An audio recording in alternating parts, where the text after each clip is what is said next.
اس جگہ پر ابھی نہیں ڈالا، یعنی کہ یہ خانے جو ہیں 1 2 3 4 5 6 خانوں میں ابھی نہیں ڈالا، باقی یہ انہوں نے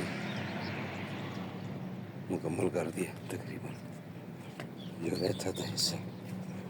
میرے خیال چھت پہ انہوں نے کچھ نہیں کیا ہوگا، کیونکہ یہ جو حصہ رہتا تھا یہ مکمل کیا ہوں۔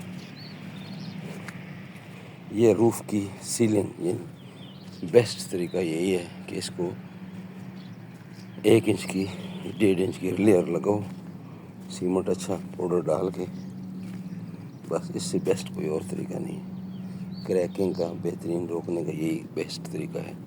لیولنگ کرو اور اس کے اندر بعد میں چپس کر دو، اس سے بیسٹ کوئی کام نہیں ہے۔ جو بھی لگاتے ہیں وہ لیکیج کے لیے کیمیکل سب گپ شپ ہے، کوئی اس کے افیکٹو نہیں ہوتا۔ بیسٹ یہی طریقہ ہے کہ جو آپ لیولنگ کرو اور اس کے بعد یہاں پہ سیمنٹ کی لیئرز لگاؤ اور اس کے بعد چپس کر دو، اور ایسے ہی کیا جا رہا ہے یہ سارا لیول، اور ایک طرف پانی کا بہاؤ رکھو، سلوپ رکھو۔ اب دیکھتے ہیں چھت پر انہوں نے کیا کیا۔